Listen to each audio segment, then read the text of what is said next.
देखिए थ्योरम है, ठीक है, इम्पॉर्टेंट थ्योरम है, एग्जाम में कई बार आ चुका है, इक्विलिब्रियम ऑफ बॉडी से रिलेटेड, ठीक है। काफ़ी इंपॉर्टेंट थ्योरम है, तो इसको आपको अच्छे से करना है, ठीक है। देखिए थ्योरम क्या कह रहा है, थ्योरम कहता है कि any system of coplanar forces acting on a rigid body is equivalent to a single force acting at an arbitrary chosen point together with a single couple। काफ़ी इंपॉर्टेंट रिजल्ट है ये।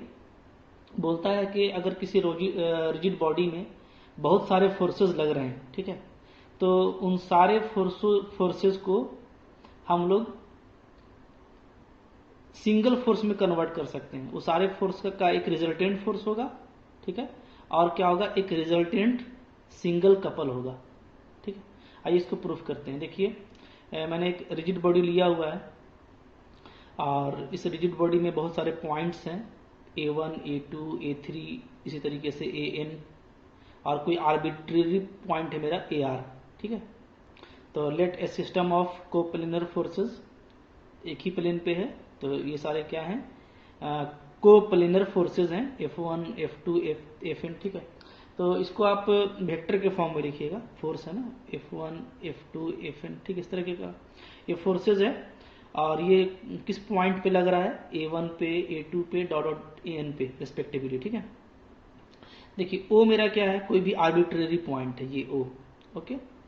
और हम लोग सपोज करते हैं कि A1 vector, A2 vector, AN vector, ठीक है, रिस्पेक्टिवली क्या है, ये पोजीशन वेक्टर है, पॉइंट A1, A2, AN का, ठीक है।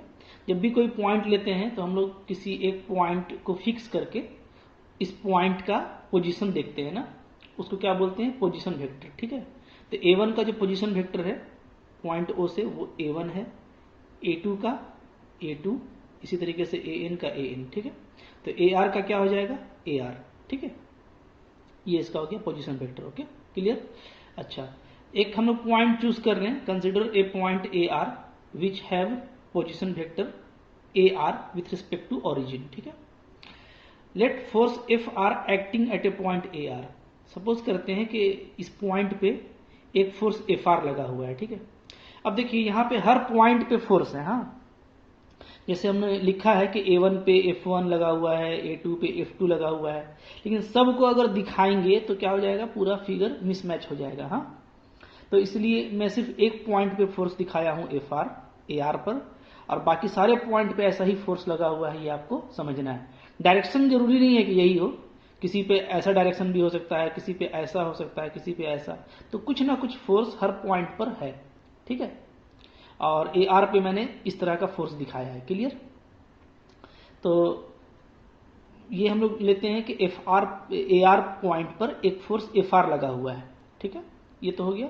अब हम लोग दो फोर्स ले रहे हैं, apply two forces FR and minus FR at O parallel to FR। इस FR के पैरेलल में यहां पे O पे FR लिए हैं और एंटी पैरेलल में माइनस FR लिए हैं, ठीक है। इसलिए हम इसको रेड कलर से दिखाएं, ये हम लोग इंट्रोड्यूस किए हैं अपने मर्जी से, ठीक है। ये सारा फोर्स अप्लाई किया हुआ है, क्लियर है। ऐसा करने का फायदा क्या है, देखिए इसका ऐसा करने का फायदा क्या है, ओके। देखिए क्या होगा इसके बाद, along OP and OQ vector respectively, मतलब जो फोर्स लिए हैं, फिगर देखिए इधर, एक OP की तरफ लिए हैं, एक OQ की तरफ लिए हैं, ठीक है।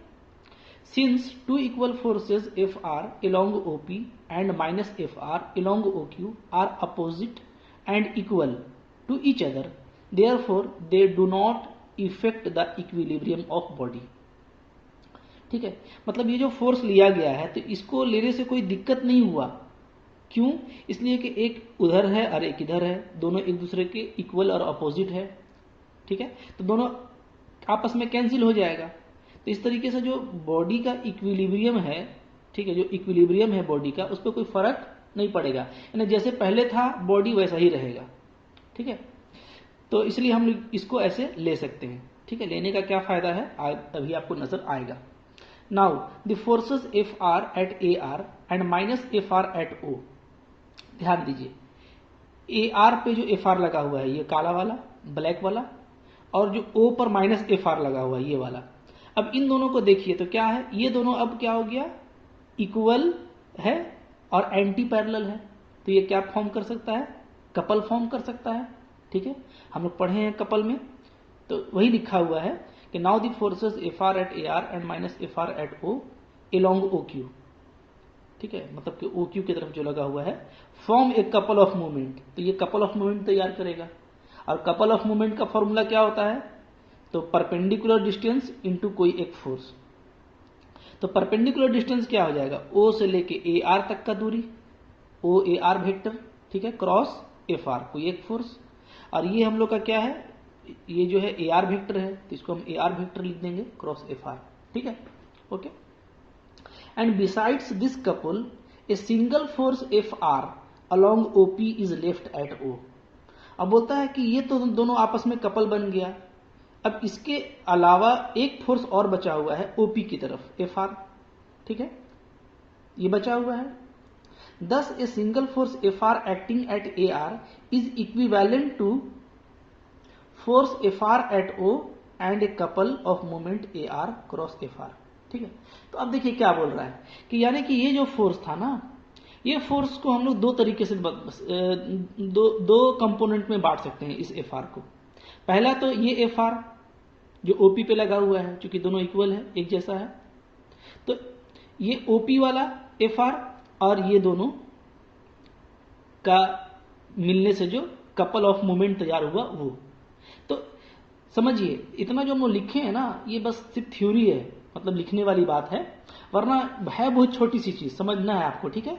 एक रिजिड बॉडी है, रिजिड बॉडी में किसी पॉइंट पे एक फोर्स एफ आर लगा और हर पॉइंट पे फोर्स है, तो हम लोग किसी आर्बिट्रेरी पॉइंट पर एक फोर्स का बात कर रहे हैं, ठीक है। अब उस फोर्स के पैरेलल में और एंटी पैरेलल में दो फोर्स और इंट्रोड्यूस किए अपने मर्जी से। ऐसा करने से कोई फर्क नहीं पड़ेगा, क्योंकि ये इक्वल अपोजिट है, तो कैंसिल हो जाएगा। जैसे मैथ में करते हैं ना, कुछ प्लस करके माइनस करते हैं, कोई फर्क नहीं पड़ता, वैसे ही यहाँ पे एक एफ आर हम इसके पैरेलल में लेके उसके एंटी पैरेलल में लिए हैं, ताकि कोई फर्क ना पड़े, ठीक है। ये ऐसा करने से क्या हुआ? ऐसा करने से हम देख रहे हैं कि ये एफ आर दो तरीके से दो पार्ट में अपने आप को इंट्रोड्यूस कर रहा है। कैसे? एक तो ये एफ आर जो मेरा बच रहा है, तो यानी एक फोर्स के रूप में, और ये दोनों मिलकर के एक कपल के रूप में, ठीक है। तो यानी एक सिंगल फोर्स जो एफ आर था, जो ए आर पे एक्ट हुआ, वो इक्विवेलेंट हो गया एक फोर्स एफ आर एट ओ पे और एक कपल ऑफ मोमेंट जिसका वैल्यू ये आया था, ए आर क्रॉस एफ आर, ठीक है। तो हम लोग क्या लिखेंगे? हम लोग लिखेंगे इसको कंक्लूड करके कि F R at A R मेरा क्या है? इक्वल है F R at O plus A R cross F R का, ठीक है, कि एक एफ आर जो है ए आर पे लगने वाला वो इन दो कंपोनेंट में वर्क कर रहा है, ठीक है ना। तो अब चूंकि हर पॉइंट पे फोर्स लगा हुआ है, तो हम लोग क्या करते जाएंगे, इस आर्बिट्रेरी रिलेशन से निकालेंगे। आर का वैल्यू 1 रखिएगा तो क्या कहलाएगा? F1 एट A1, ठीक है। आर का वैल्यू 2 रखिएगा, ठीक है। इसी तरीके से आप आर का वैल्यू n रखिए, क्योंकि हमारे पास n पार्टिकल n पॉइंट्स है, ठीक है। तो आर का वैल्यू अगर हम n रखेंगे, इसी तरीके से ये कंटिन्यू किया, कंटिन्यू का साइन है, ठीक है, ऐसे कंटिन्यू कर दीजिएगा, ओके। आर को n रखेंगे तो क्या हो जाएगा? Fn at AN equal to Fn at O plus AN cross Fn। ऊपर जितना आया है सबको ऐड कर दीजिए, एडिंग वी गेट। ऐड करने से क्या हो गया? इधर आपका F1 F2 F3 सारा ऐड हो गया, ठीक है। तो इसको सिग्मा करके R1 से n लिख सकते हैं, इसको सिग्मा करके लिखेंगे R1 से n F एट O, और इसका सिग्मा लिखेंगे AR FR R1 से n, ठीक है। सिग्मा का फॉर्म में लिख दिए। अब देखिए, अगर मेरा रिजल्टेंट फोर्स जो है वो R है, तो रिजल्टेंट फोर्स क्या होता है? सम ऑफ ऑल फोर्सेस, तो ये रिजल्टेंट का वैल्यू हो गया। और अगर हम total movement of couple about O को G मानते हैं, ठीक है, मैंने आपको कहा था कि हम G भी लेंगे M भी लेंगे, तो ज्यादा हम G लेंगे, ठीक है। तो G जो आप कैपिटल M पढ़े थे बुक में, वो यहाँ कैपिटल G लिए हैं, तो कैपिटल G इक्वल टू क्या आ गया? ये, ठीक है। ये दोनों फॉर्मूला बन रहा है, सब याद कीजिए। हाँ, R इक्वल टू ये होगा सिग्मा ऑफ एफ आर, और G equal to sigma of A R F R, ठीक है, एक रिजिड बॉडी के लिए टोटल वैल्यू। तो अब हम यहाँ पे इसको R लिख देंगे, इसको G लिख देंगे, ठीक है। तो hence we can write equation 2 R that means a resultant force equal to a resultant force plus a resultant force about a arbitrary point plus total moment of couple about arbitrary point, तो काफी important result मिला कि एक force को जो है हम एक रिजल्टेंट और एक मोमेंट के सम के रूप में डिफाइन कर सकते हैं, ठीक है ना। Thus we see that the given system of forces F1, F2, Fn acting at A1, A2, An respectively is introducing as, यानी एक फोर्स अब हमारा दो पार्ट में वर्क करेगा, पहला a single force R at O और दूसरा moment of couple G equal to कितना, यही हमको प्रूफ करना था, ठीक है। तो इसको देख लीजिए, इंपॉर्टेंट है, ठीक है। देखिए फिर एक थ्योरम है, वेरी वेरी इंपॉर्टेंट है, क्योंकि ये देखिए कितना बार आया हुआ है ना, ठीक है। 1010, 2010, 2011 ऐसे करके बहुत बार आया है, ठीक है। तो देखिए एक छोटा क्वेश्चन है, छोटा कम नंबर का भी आ सकता है। क्या है? Derive general condition of equilibrium of rigid body under the coplanar forces. बोलता है कि अगर कोप्लेनर फोर्स है, ठीक है, तो उसमें जो इक्विलिब्रियम के लिए जनरल कंडीशन होगा उसको आप निकालिए। तो देखिए, for equilibrium of rigid body, body has no translation as well as no rotation, ठीक है। आपको बिल्कुल स्टार्टिंग में हम बता दिए हैं इससे पहले वाले वीडियो में, ठीक है।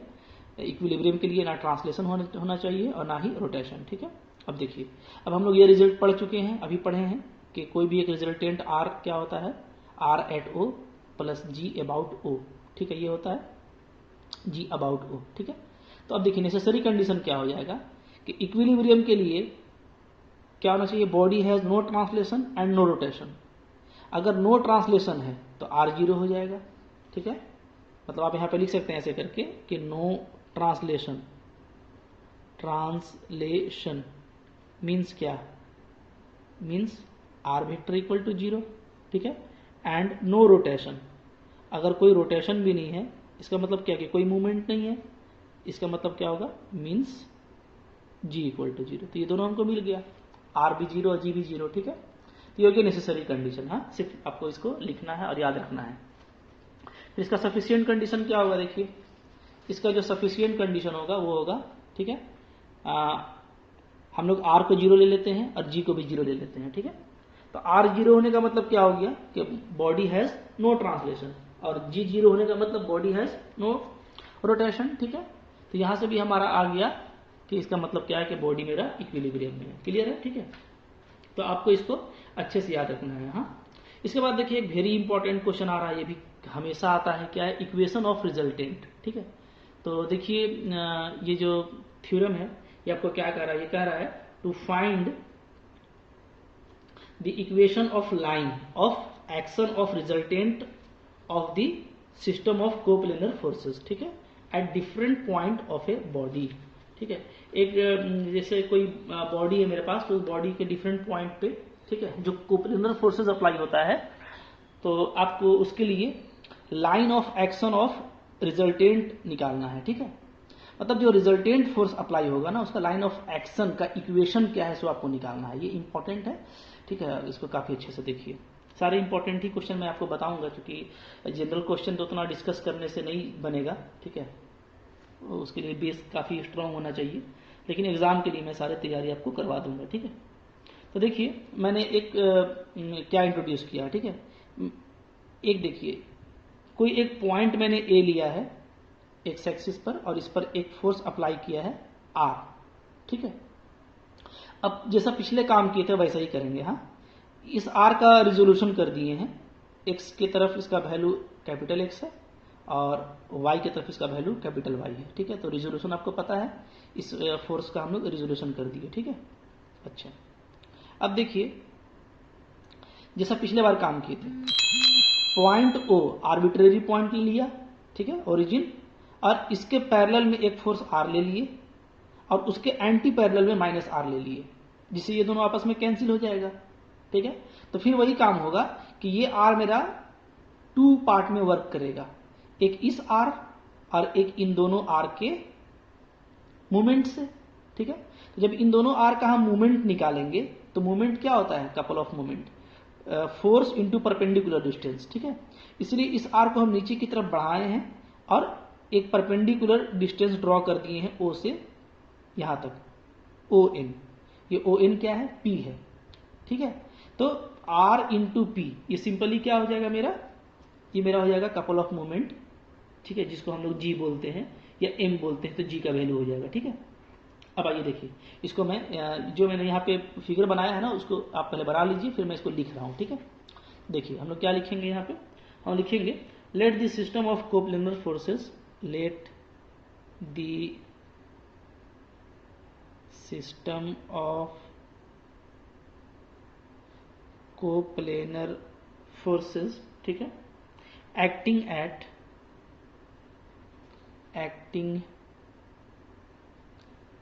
at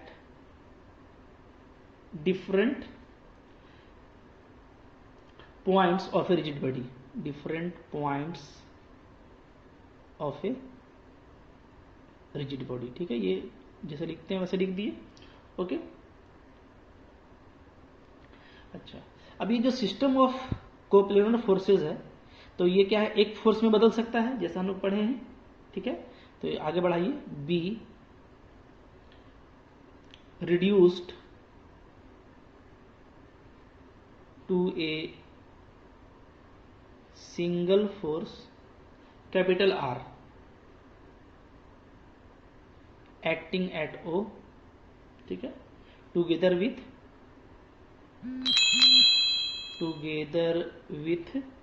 A couple of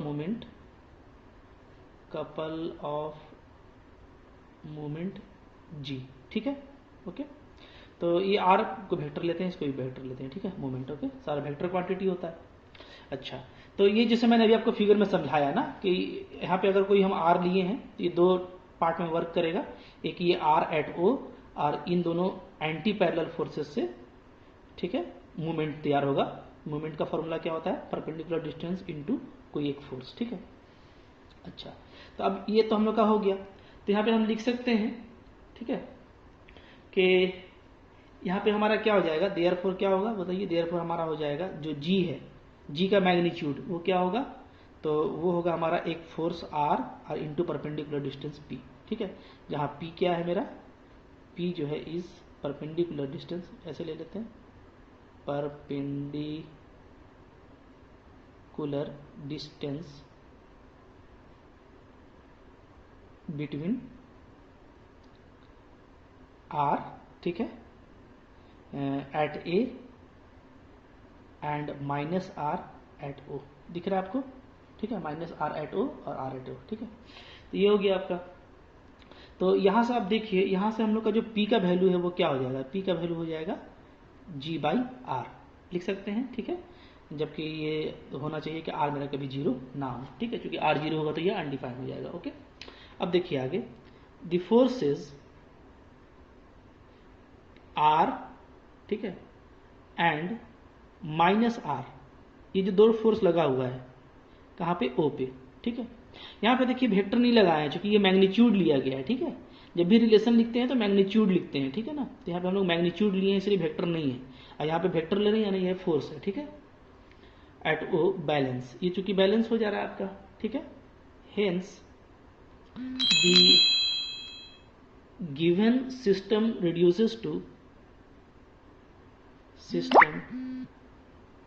reduces to a resultant force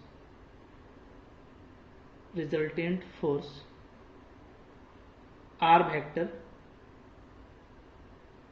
acting along a line at a distance कितना, g by r, ठीक है, फ्रॉम ओरिजिन, ठीक है, एंड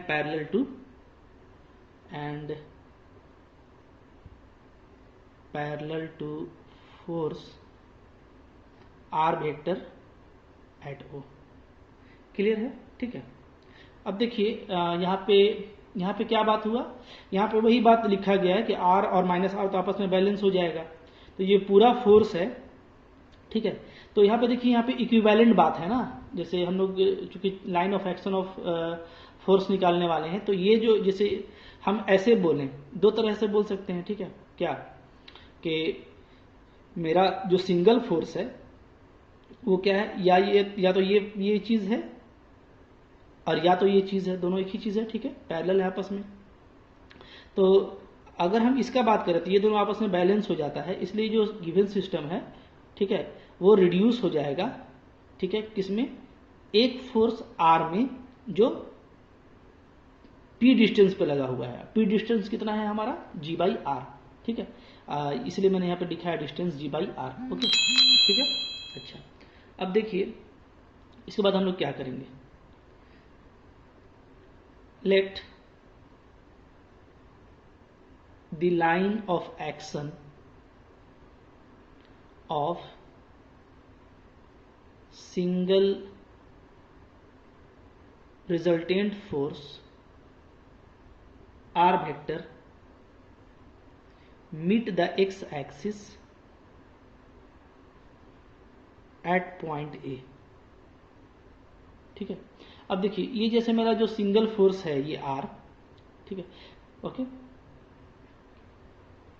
तो ये जो मेरा सिंगल फोर्स है, तो ये जो अगर जैसे ये इसका लाइन ऑफ एक्शन कहलाता है, ये जो पूरा लाइन है ना, ये जहां तक जाएगा ये पूरा यही line of action of R है, और हमको इसी को फाइंड करना है। ठीक है, तो फाइंड करने के लिए हम लोग ये पॉइंट से काम करेंगे, क्योंकि ये एक्स एक्सिस को कट करता है। ठीक है, हम लोग ऐसा लिए हैं, तो मान लेते हैं कि ये पॉइंट ए पे एक्स एक्सिस को कट करता है। ठीक है, तो पॉइंट ए मेरा क्या हो जाएगा, पॉइंट ए मेरा, चूंकि देखिए ये डिस्टेंस ए है, तो ये ए जीरो है पॉइंट ए। ठीक है, तो हम इसको क्या लिख सकते हैं, हम ओ ए वेक्टर को क्या लिख सकते हैं, ए आई कैप, चूंकि एक्स की तरफ है, तो क्या लिखेंगे हम लोग, बोलिए, हम लिखेंगे देयर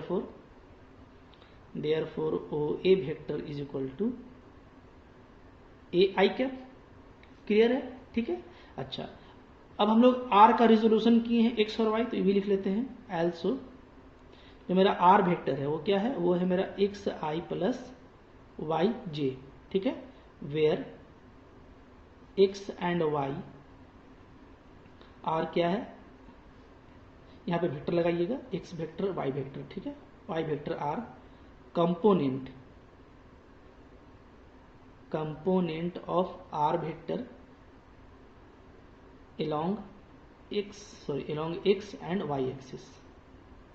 ठीक है, रेस्पेक्टिवली ऐसे लिख दीजिएगा। हाँ, तो एक्स और वाई एक्सिस की तरफ इसका वैल्यू कैपिटल एक्स और कैपिटल वाई लिए हैं, तो इसको ऐसे लिख सकते हैं। ठीक है ना, अच्छा, अब देखिए हमारा काम हो जाएगा, तो मोमेंट पर काम कर लेते हैं। ठीक है, तो आपको आर मिल गया है। ठीक है, तो मोमेंट हमारा क्या होगा, देयरफॉर हम लिखेंगे moment of force, therefore moment of force, ठीक है, forces about O is given by, क्या हो जाएगा, तो जी जो है हमारा, ठीक है, तो जी का जो वैल्यू हम लोग निकाल रहे हैं, तो वो आप ध्यान दीजिए, जी हमारा क्या हो जाएगा, जी हमारा हो जाएगा, फॉर्मूला क्या होता है, ए क्रॉस आर। ठीक है, ये होता है इसका मैग्नीट्यूड, अगर हम मैग्नीट्यूड निकाल रहे हैं तो। ठीक है ना, तो ए क्या है यहाँ पे जो ए है मेरा, जो ए का वैल्यू है वो क्या है, वो है ए आई, ठीक है, क्रॉस, और आर क्या है, तो आर है मेरा X I plus Y J. ठीक है, ओके, ये हो गया, इक्वल टू, ये क्या आ जाएगा बताइए, तो देखिए आई का आई से क्रॉस करेंगे तो जीरो होता है ना, आई का आई से क्रॉस कितना होता है, जीरो, और आई का क्रॉस जे से क्या होता है, के। ठीक है, तो ये क्या होगा, सिर्फ ए वाई आएगा, ए वाई आई क्रॉस जे यानी के कैप। ठीक है, अब के कैप यूनिट वेक्टर है, इसका मैग्नीट्यूड 1 होता है, तो क्या बचेगा, ए वाई। क्लियर है? ठीक है, तो हमारा ए वाई बचा। ओके, तो अब हम क्या लिख सकते हैं, देखिए मेरा जी का वैल्यू जो है वो ए वाई आ गया। हाँ, तो अब आइए हम लोग यहाँ पे इंट्रोड्यूस करते हैं, मेरा ओ ए वेक्टर क्या था, ओ ए वेक्टर जो था मेरा वो था ए आई कैप। ठीक है, ये था। ओके, और मेरा जी का वैल्यू क्या आ गया है, जी का वैल्यू आया है ए वाई, तो हम क्या लिख सकते हैं, इसको हम लिख सकते हैं जी बाई वाई आई कैप। ठीक है, चूंकि आप देखें कि जी का वैल्यू क्या आया है, ए वाई आया है। ठीक है, तो ए को हटाएंगे तो क्या बन जाएगा, जी बाई वाई, तो ये मेरा ओ ए वेक्टर तैयार हो गया। ठीक है ना, ओके, तो अब देखिए हम इसका वेक्टर इक्वेशन लिख लेते हैं ना, देयरफॉर क्या हो गया, बोलिए, vector equation of line of action of force, line of action of single resultant force R vector, ठीक है, पासिंग थ्रू ए। तो ये हम लोग पढ़े थे 12th क्लास में, ठीक है। जिसका इसका ए का पोजीशन वेक्टर क्या है, whose position vector is a vector, ठीक है। तो हम लोग पढ़े थे कि किसी भी लाइन का वेक्टर फॉर्म क्या होता है, अगर वो मान लीजिए जिसका पोजीशन वेक्टर ए दिया हुआ है, यानी वो ए पॉइंट से पास कर रहा है, तो क्या होता है, आर वेक्टर इक्वल टू होता है, ठीक है, ए वेक्टर प्लस कोई एक कांस्टेंट लगा दीजिए यहाँ पे, ठीक है, के लगा देते हैं, ओके, और आर वेक्टर, ठीक है। तो ये मेरा फोर्स है और ये मेरा जो है पोजीशन वेक्टर है पॉइंट ए का, तो ये फॉर्मूला मेरा ये बनेगा, ठीक है। इसको आप ऐसे भी लिख सकते हैं, कैसे, आर वेक्टर इक्वल टू, ठीक है, ए वेक्टर का मेरा वैल्यू क्या आ गया, तो देखिए यही ए वेक्टर है ना, ए आई कैप, ठीक है। इसको हम क्या लिख सकते हैं, जी बाई वाई आई कैप। समझिए ए वेक्टर को लिख सकते हैं ना ए आई कैप, क्योंकि इसका तो इसको अगर हम लोग मैग्नीट्यूड में और डायरेक्शन में अलग करेंगे तो ये ऐसा है, ठीक है। तो और ए का वैल्यू क्या है, जी बाई वाई, ठीक है, प्लस के और आर वेक्टर, ठीक है। तो ये हम लोग का हो गया इसका वेक्टर फॉर्म, ओके। तो वेक्टर फॉर्म के लिए हमको जो चीज चाहिए था वो हमको मिल गया, यही चीज हमको चाहिए था, ठीक है। अच्छा, अब इसका अगर मान लीजिए आपको कार्टेशियन फॉर्म निकालना है तो वो भी आप देख लीजिए, ठीक है। तो यहाँ पर लिखिएगा कार्टेशियन फॉर्म, कार्टेशियन फॉर्म के लिए क्या करना है, आप आर वेक्टर को ले लीजिएगा क्या, x I plus Y J, ठीक है, ओके। एंड जो कैपिटल आर है उसको भी ले लीजिए, कैपिटल आर क्या था हमारा, capital x I plus Y J, ठीक है, ये दोनों था, ओके। तो देखिए यहां से क्या आ जाएगा, यहां से हम लोग का आ जाएगा, ठीक है। इसको पुट कर दीजिए 1 में, हाँ, देयरफॉर क्या हो जाएगा, 1 इंप्लाइज क्या आ जाएगा बताइए, X I plus Y J equal to G by Y I cap plus K को रहने दीजिए, और ये हो जा रहा है एक्स आई प्लस वाई जी, ठीक है, क्लियर है, ओके। अच्छा, तो अब यहाँ पे हम लोग आई और जे कंपोनेंट को अलग अलग कर लेंगे, ठीक है। तो क्या हो जाएगा, X I plus Y J is equal to, इधर आई वाले को एक साथ कर दीजिए, तो G by Y plus K X, ये हो गया हमारा आई, और प्लस के वाई जे, ये हो गया हमारा जे, ठीक है। तो अब इसको अलग अलग कर दीजिए, equating coefficient of I cap and J cap, ठीक है। क्या हो जाएगा, equating coefficient of I cap and J cap, ठीक है, ओके। तो क्या हो जाएगा बताइए, x इज इक्वल टू आ जाएगा जी by Y plus K X, ये आ जा रहा है, एंड मेरा y इक्वल टू आ जाएगा के वाई, ठीक है। तो ऐसा कीजिए, यहाँ से k को आप अलग कर लीजिए ना, जैसे k को यहाँ से अलग करेंगे तो क्या हो जाएगा, मेरा y बाई कैपिटल Y, हाँ, इसको यहाँ पुट कर दीजिए, तो यहाँ पे क्या हो जाएगा, यहाँ पे हो जाएगा x बराबर जी बाई वाई प्लस के का value y by capital Y x, ठीक है। अब y को ले लीजिए एलसीएम, तो y को एलसीएम लेंगे तो क्या हो जाएगा, small x capital Y is equal to G plus एक स्मॉल y कैपिटल x, ठीक है। तो फॉर्मूला क्या आ जा रहा है, x capital Y minus y capital x equal to G, ठीक है। ये मेरा क्या हुआ, यही मेरा नेट इक्वेशन हुआ, दिस इज इक्वेशन, किसका इक्वेशन हुआ, ये equation of line of action, line of action of R vector, ठीक है। मैं इसको समझा देता हूँ शॉर्ट में आपको, देखिए है ये काफी आसान, आपको इसमें बस करना क्या है सो देखिए, ठीक है।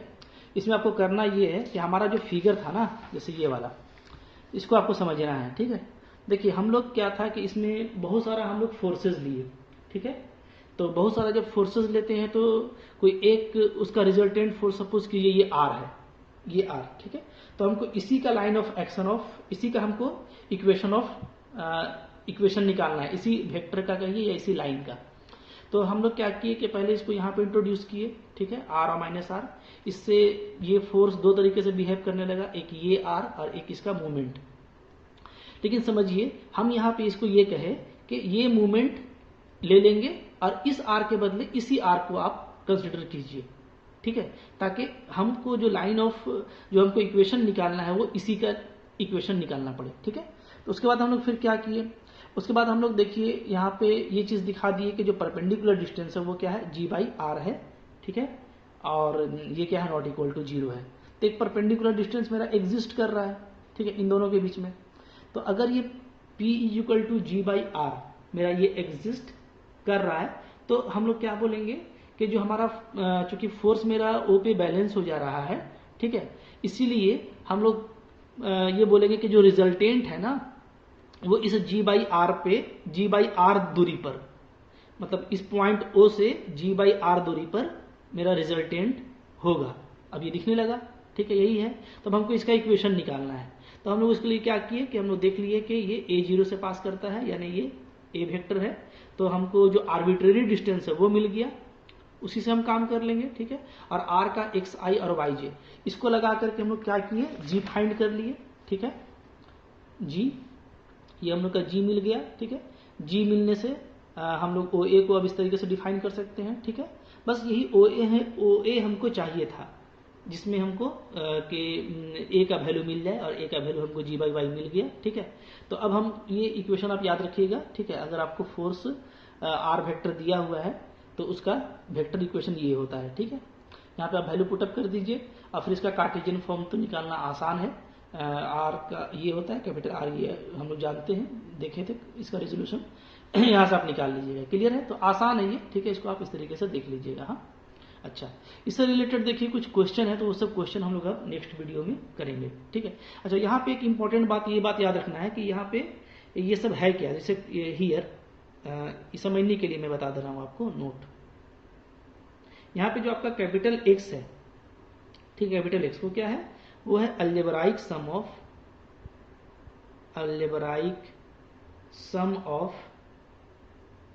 ठीक है, resolved part of forces along X axis. मतलब ये जब काम करेंगे तब आप समझिएगा, ठीक है, कि ये जो कैपिटल X है तो ये तो R का X की तरफ कंपोनेंट था ना, तो R तो हम लोग एक सिंगल फोर्स में दिखा रहे हैं, ठीक है।